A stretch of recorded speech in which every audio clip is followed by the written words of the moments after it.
ఆపుదామన్నా ఆగదు కదా, ఆపుదామన్నా ఆగుతుందా?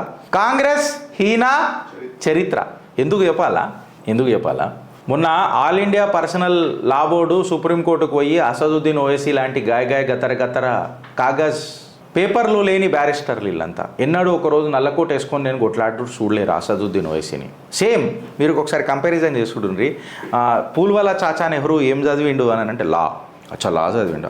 జబర్దస్త్ లాయర్ ఉండే ఆయన, జబర్దస్త్ ఉండే. మోహన్ దాస్ కరమ్చంద్ గాంధీ గారన్న నల్లకోట వేసుకొని మనకి కొన్ని సినిమాలలో కూడా చూసినాం, సౌత్ ఆఫ్రికా ఎక్సెట్రా ఇండియాలో అక్కడక్కడ కూడా ఆయన నల్లకోట వేసుకున్నట్టు ఎన్నో ఫోటోలు ఉన్నాయి.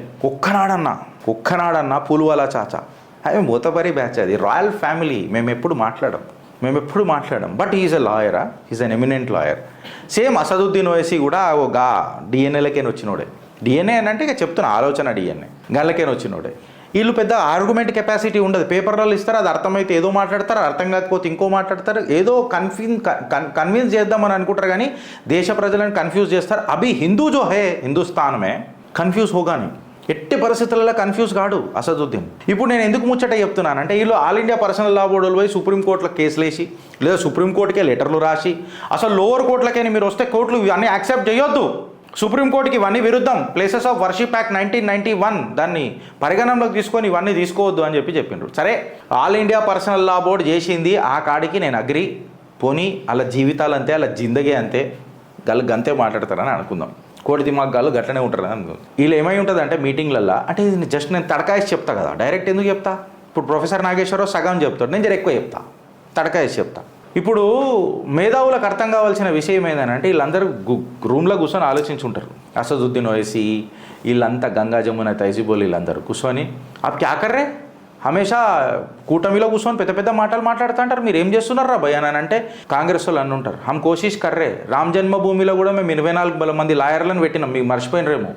మీరు ఏదో గతర ఒర్లుడు కాదు, నిజంగా చెప్తే మేమే పెద్ద లాయర్లను పెట్టి పెద్దగా చేసి ప్రయత్నం చేసినాం, మీరు ఇట్లా ఉర్లకుర్రి అని చెప్పగానే ఒర్లుడు కాదు, మనం చేతిలోకి జారిపోతున్నది. మనం ఎట్లా, నేను మిమ్మల్ని నమ్ముకొని మేము యాంటీ బీజేపీ స్టాండ్ తీసుకున్నాం, ఫత్వాలు జారీ చేసినాం, ఎట్లా అన్నప్పుడు కాంగ్రెస్ అని ఉంటుంది. అప్పుడు 24 మంది లాయర్లను పెట్టినాం, ఇప్పుడు కూడా మా లీడర్లు లెటర్లు రాస్తారు అని చెప్పి అలోక్ శర్మ అండ్ ప్రియా మిశ్రా అని చెప్పి కాంగ్రెస్ లీడర్లు సుప్రీంకోర్టులో అర్జీలు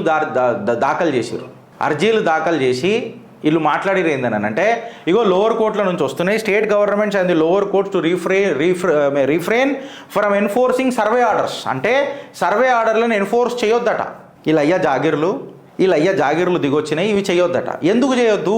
ఎందుకు చేయాలి అని చెప్పి మాట్లాడితే వీళ్ళు ఏమంటారనంటే, ఇట్లాంటి కేసులు మనం యాక్సెప్ట్ చేస్తే ఇది కమ్యూనల్ అన్రెస్ట్ క్రియేట్ చేస్తుంది, మతతత్వ విద్వేషాలు రెచ్చగొడుతుంది అని చెప్పి కాంగ్రెస్ లీడర్లు అలోక్ శర్మ అండ్ ప్రియా మిశ్రా.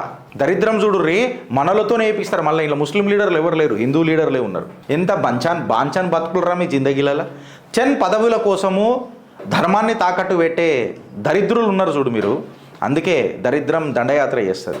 సో ఇప్పుడు నేనేమంటున్నానంటే, వీళ్ళు పెట్టి కమ్యూనల్ హార్మనీ ఖరాబ్ అయిపోతుంది, ప్లేసెస్ ఆఫ్ వర్షిప్ యాక్ట్ మీద మనం ఉల్లంఘన జరుగుతుంది. ఈ అజ్మీర్ షరీఫ్ దర్గా, సాంబాల్ జామా మస్జిద్, మన శ్రీకృష్ణ జన్మభూమి ఏదైతుందో, మథుర ఏదైతుందో అక్కడ, మన వారణాసిలో జ్ఞానవాపి మస్జిద్ ఏముందో, ఇవన్నీ అల్లకల్లోలం సృష్టిస్తున్నాయి. దేశంలో ఒక సివిల్ అన్రెస్ట్ అవుతుంది అని చెప్పి వీళ్ళు మాట్లాడతారు. దేశంలో సివిల్ అన్రెస్ట్ ఏమవుతుంది, ఎందుకు అవుతుంది అనేది పక్కకు పెడదాం. ఇప్పుడు వీళ్ళు ఏమంటారంటే, ఈ యాక్ట్ ఏదైతుందో 15 ఆగస్ట్ 1947లా ఏదైతే తీసుకొచ్చిర్రో, ఈ 15 ఆగస్ట్ 1947లా religious character of that place ఏదైతుందో దాన్నే పరిగణనలోకి తీసుకొని మనము ప్లేసెస్ ఆఫ్ వర్షిప్ యాక్ట్ మీద కట్టుబడి ఉండాలా.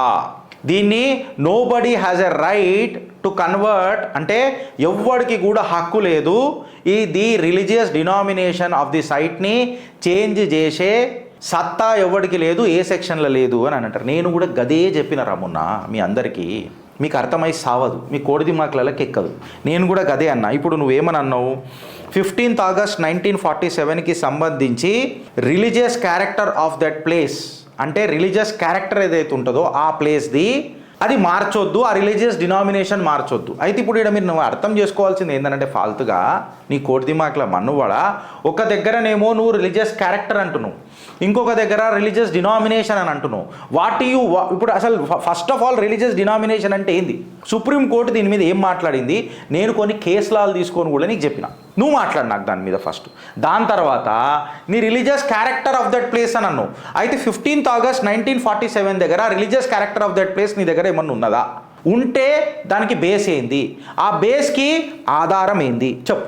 అప్పుడు ఏమన్నా నువ్వు సర్వే చేయించినావా? చేయించలే. ఇదంతా కథ పక్కకు పెడితే చిత్రగుప్త అనేది ఆధారాలతోనే వస్తుంది. కాబట్టి ఇప్పుడు one of the significant exceptions ఏదైతే నీకు పెడుతున్నావో వర్షిప్ యాక్ట్లా, అదేమొస్తుంది అని అంటే ఏన్షియంట్ అండ్ హిస్టారికల్ మాన్యుమెంట్స్ ఏవైతే ఆర్కియాలజికల్ సైట్లు కాపాడతాయో, ఆర్కియాలజికల్ డిపార్ట్మెంట్ కాపాడుతుందో, ఇది మాకు కవచకుండలమై నిలబడుతుంది రే. ఎందుకనంటే ఏన్షియంట్ మాన్యుమెంట్స్ ఇంకా ఆర్కియాలజికల్ సైట్స్ ఏవైతే ఉంటాయో as per the archaeological sites and remains act 1958.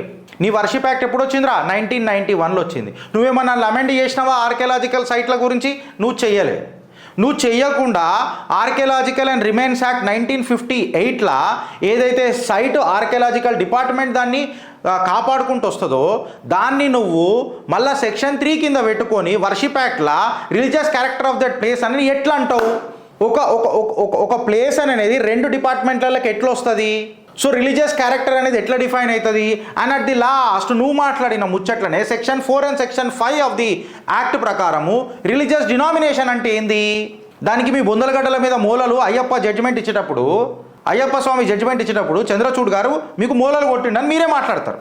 ఆ రోజు మీరు సంబరపడిపోయిర్రా. Religious denomination is subset of the religion but not actually a religion అని కూడా మాట్లాడిండు కదా మళ్ళీ ఆయన. మళ్ళీ యాక్చువల్ అంటే ఏంది? మళ్ళీ ఈ తర్జన భర్జన ఏంది? ఇప్పుడు జామా మస్జిద్ ఏదైతే ఉన్నదో నువ్వు మాట్లాడుతున్నావు కదా, నీ నోట్లలో మన్నువాడ మీ మళ్ళీ గలీజ్ మాటలు వస్తాయి.